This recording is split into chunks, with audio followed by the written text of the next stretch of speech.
Sebuah tower misterius yang entah dari mana keluar dari dalam perut bumi. Manusia dilanda bencana. Para monster yang keluar dari tower bermunculan dan menghancurkan bumi. Manusia terpilih yang disemuan ke dalam tower menjadi harapan terakhir umat manusia. Video ini merupakan kelanjutan cerita dari part sebelumnya. Di cerita sebelumnya, Karavan terlibat pertarungan dengan Buddha yang sebelumnya bisa mengalahkan Droyan.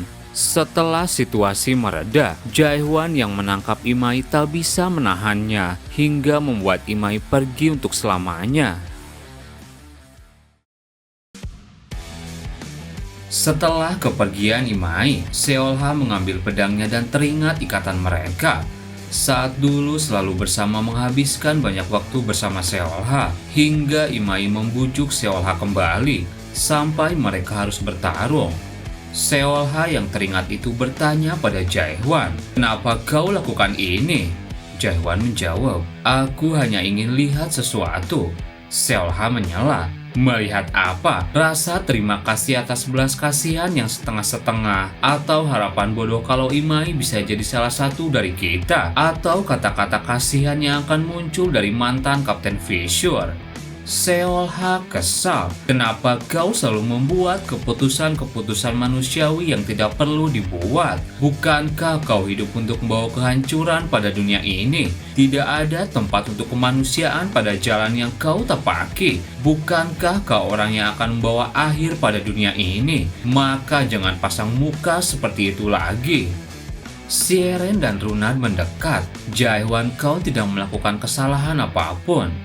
Cheongheo menegur, "Seolha, kenapa kau malah menjadi marah pada Jaehwan? Tak heran kalau kau tak punya teman." Dan tiba-tiba warna di langit Abyss berubah. Cheongheo menyadarinya, ini Sea of Blood Mountain of Corpse. "Jangan bilang kau." Seolha menyela, "Bukan aku. Apa kamu tidak bisa lihat warna langitnya? Ini adalah dunia milik ketua." Sesuatu yang muncul menggantung di Unique World Mayad, lalu muncul di atas langit. Orang-orang yang melihat itu heran. Itu seperti yang sering kita dengar, Big Brother jadi benar-benar mengambil wujud bintang. Dan seketika, sesuatu melesat ke arah bintang tersebut. Ternyata itu Deus Ex Machina yang dikendalikan Mayad. Satu pukulan keras menghantam bintang tersebut. Orang-orang tambah heran, mustahil, jadi semua ini benar, Fissure. Bintang itu kemudian hancur menjadi berkeping-keping kecil dan berhamburan.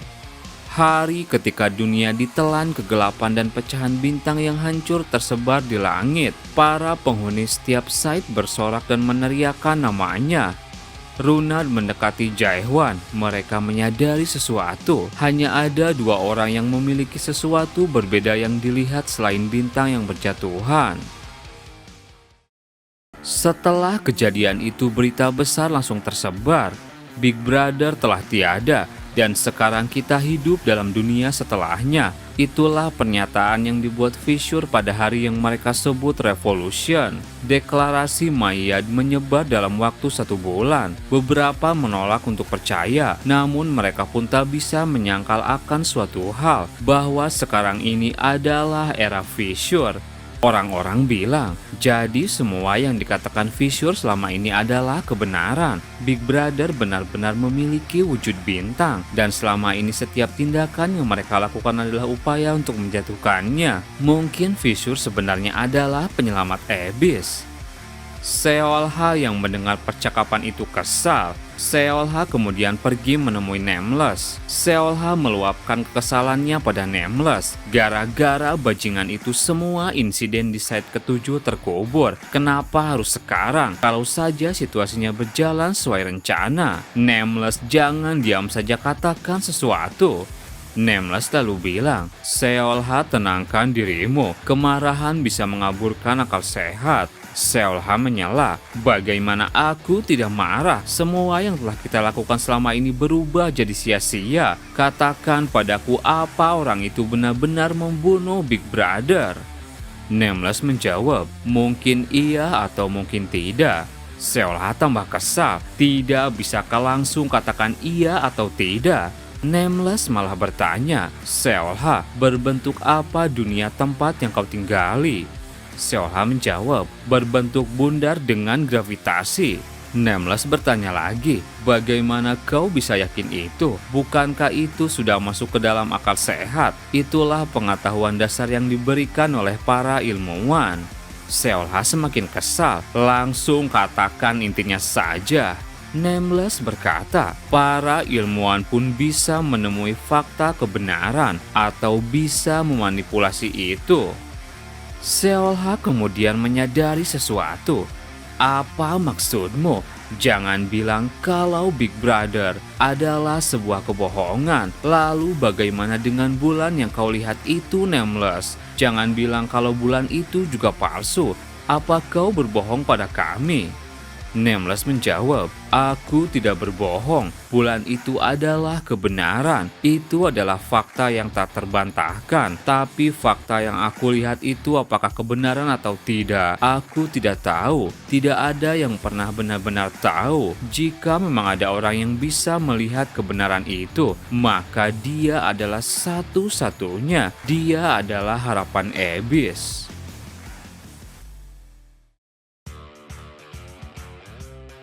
Cerita berlanjut di side ketujuh. Mereka sedang berkumpul diskusi. Seolha bilang, aku dengar kabar katanya Karavan telah dikalahkan bersama dengan Dragon God Droyan. Kematian Droyan sudah dikonfirmasi. Kalau Karavan masih belum ada kabar, jadi mungkin saat ini dia sedang terluka parah. Lupakan dulu soal side lain yang telah jatuh ke tangan Fissure. Side ketujuh juga kehilangan orangnya dengan cepat. Siren lalu datang. Kenapa wajah kalian begitu? Jangan bilang kalau kalian sudah menyerah bahkan sebelum perang. Cheongheo menjawab, bocah kurang ajar. Big Brother telah mati. Siren bilang, terus kenapa Big Brother mati atau tidak? Apa hubungannya dengan kita? Big Brother ya Big Brother, kita tetap kita. Cheongheo menjawab, kematiannya bukan cuma menandai pergantian era. Cobalah lihat dari sisi lain. Yunhwan kemudian datang. Apa aku boleh bicara? Namaku Kim Yunhwan. Siren bilang, kau temannya Jaehwan bukan? Silahkan bicara. Yunhwan mulai bicara, menurutku kita sekarang sudah kehilangan alasan. Itu mungkin akan sedikit keluar dari konteks. Boleh aku lanjutkan pada intinya saja? Piu Pop, Yunhwan malah tertidur. Manipulation tipe setting, Piu Pop, focus attention. Setting itu membuat mereka semua duduk mendengarkan dengan serius. Siren bingung, apa yang terjadi? Sejak kapan kalian jadi fokus seperti itu? Yunhwan mulai bicara lagi. Kalian sudah tahu apa yang dilakukan oleh Fissure di Abyss belakangan ini. Mereka mendeklarasikan perang tanpa peringatan, menyerang beberapa site sekaligus, dan membantai banyak jiwa pada prosesnya. Aku yakin Nona Siren juga tahu situasi terkini. Fissure menjadi musuh publik. Itulah alasan kenapa seluruh Abyss sekarang bisa bersatu menantang mereka. Mereka melakukan kejahatan secara terang-terangan sampai tidak ada yang bisa menyangkalnya. Seolha bertanya, lalu apa yang kau maksud dengan hilang alasan itu? Bukankah Fissure sudah melakukan kejahatan? Kita akan memberikan penghakiman pada mereka. Yunhwan menjawab, secara logika hal itu memang benar, tapi secara emosional itu berbeda. Jaehwan lalu duduk santai sambil membersihkan pedangnya. Siren yang melihatnya mukanya langsung memerah. Yunhwan berkata, kalau begitu mari kita anggap saja jika Nona Siren sedang bingung memikirkan sesuatu yang begitu berat sampai tidak bisa dibicarakan. Kita ambil perumpamaan lain. Nona Siren benci padaku karena aku seorang pengkhianat yang dulunya adalah anggota Fissure. Tapi jika aku telah melakukan sesuatu untuk membuat Siren seperti memberikan komponen langka atau setting yang kuat, bagaimana? Satu lagi pertanyaan terakhir. Dengan asumsi kalau Nona Siren benar-benar menyukai Jaehwan dan aku berhasil membantu kalian untuk bersatu, bukankah Siren akan berterima kasih pada aku? Jadi meskipun aku sebelumnya seorang pengkhianat, ada perasaan bersyukur. Itulah yang sedang dirasakan orang-orang terhadap Fissure yang telah membebaskan Abyss. Runad bilang, maksudmu Abyss berterima kasih pada Fissure? Seolha bilang, sama sekali tidak masuk akal.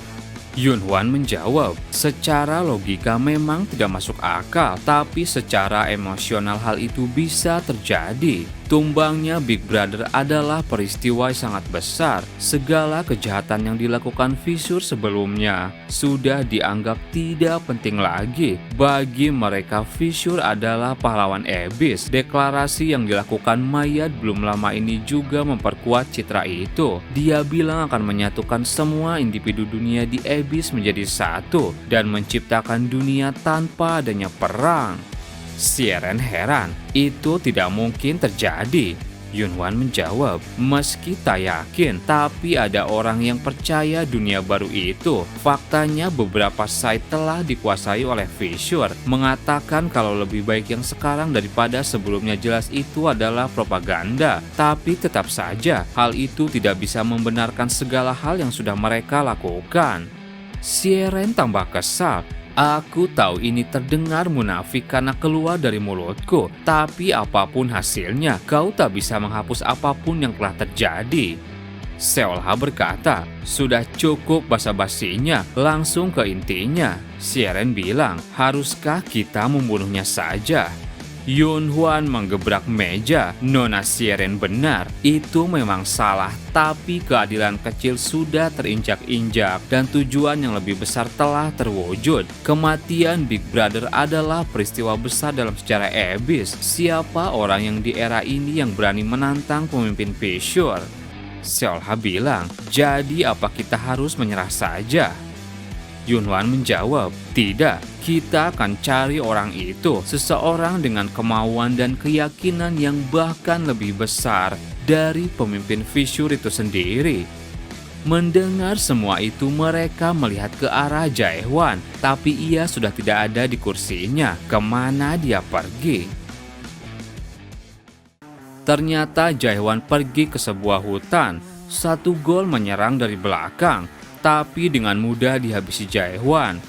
Kemudian Jaehwan pergi ke tempat ia masuk ke Abyss untuk pertama kali, ke air terjun tempat ia bertemu dengan Runa dan Andersen. Jaehwan teringat masa lalu, jadi itu cahaya yang dimaksud oleh Soleking. Cahaya itu mungkin adalah kesempatan terakhir yang aku miliki. Hingga waktu itu Andersen terikat di jiwa Jaehwan dan memohon untuk menyelamatkan Runa.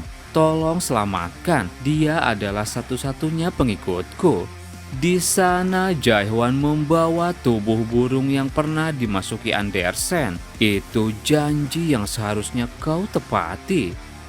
Jaehwan teringat lagi perbincangannya dengan Nameless. Nameless bilang, Andersen, aku ingat dulu saat aku masih menjadi Mad God. Dialah satu-satunya dewa yang mewarisi setting Naked. Jaehwan heran, jadi kau adalah Mad God? Nameless menjawab, hanya beberapa saat aku berpura-pura seperti itu. Walaupun itu sudah terjadi 100.000 tahun yang lalu. Sejujurnya Mad God itu bukan cuma merujuk pada aku. Itu adalah nama bagi seluruh suku umur panjang. Segala hal yang mereka lakukan dianggap sebagai tindakan Mad God. Beritahu aku dewa seperti apa Andersen itu. Apa dia dewa yang baik? Jaehwan menjawab, tidak ada yang namanya dewa baik, tapi tanpa perlu dikatakan lagi, Andersen adalah dewa baik. Di air terjun tersebut, Jaehwan menenggelamkan burung Andersen. Dalam hatinya Jaehwan bilang, dia dewa yang lebih baik dari siapapun. Tapi karena pilihan dan sikap keras kepalaku, ada banyak yang mati. Dunia dan masa depan mereka menghilang. Karena itulah jalan ini sudah tidak bisa dihentikan lagi. Mungkin pemimpin Fissure juga merasakan hal yang sama. Aku tidak tahu ada di pihak mana diriku saat ini. Tapi kehancuranku masih berlangsung. Dan hanya itu yang ku tahu. Jaehwan lalu menyadari sesuatu. Kenapa kau mengikutiku, Carlton? Carol heran. Sejak kapan kau tahu? Apa kau ingin ke tempat pemimpin Fissure? Jaehwan menjawab, benar. Kau tidak usah membantu. Kau bahkan belum mewujudkan unique wordmu sendiri. Kau hanya akan menjadi hambatan. Kembalilah dan tinggal di site ketujuh bersama yang lain. Carol menjawab, bagaimana kalau aku bersikeras ingin mengikutimu? Aku tahu tubuhku sendiri belum tentu bisa bertahan di luar sana atau tidak. Jae-hwan menyela, kau sudah tidak berhutang kesetiaan lagi pada aku. Kita bukan di Chaos. Carol berkata, aku tahu Kastelan, bagiku kau akan selalu menjadi Kastelanku. Apa kau ingat hari pertama kita bertemu? Saat itu aku bilang suatu hari nanti keadilan kita mungkin akan bertabrakan. Sepertinya hari itu telah tiba. Saat kau ingin pergi sendiri, aku tidak bisa membiarkanmu pergi sendiri. Inilah saat-saat keadilan kita bertabrakan. Sejenak Jae-hwan berpikir, keadilan adalah keseimbangan itu sendiri, tidak lebih besar, tidak lebih kecil. Itulah yang menjadikannya sebagai keadilan, sesuatu yang tidak akan pernah bisa dikompromi. Ketika bertabrakan maka akan berhenti di tengah menjadi keadilan. Jae-hwan bertanya, kau sungguh menyebut itu sebagai keadilan? Carol tersenyum, walaupun kecil tetaplah keadilan milikku. Jae-hwan memahaminya seperti Carlton yang pernah memahami dan memberikan jalan untuknya. Sekarang adalah saatnya dia memberikan jalan kepada Carlton. Jae-hwan lalu menjawab, kalau kau mati itu urusanmu sendiri. Carlton senang. Terima kasih Kastelan. Aku mungkin tidak punya unique word, tapi aku bisa membagi word power padamu. Entah itu setting atau sesuatu yang lain. Tapi yang pasti aku bisa menyalurkan word power lebih banyak dari kebanyakan orang. Apa kau ingin langsung menuju ke tempat pemimpin Fissure? Dia adalah orang yang mengalahkan Big Brother sendirian. Apa kau yakin bisa menang darinya? Di sela suasana tiba-tiba sebuah kapal tempur muncul, tapi ternyata di dalamnya adalah Cheong Heo. Bocah sialan, kau mau pergi tanpa diriku lagi.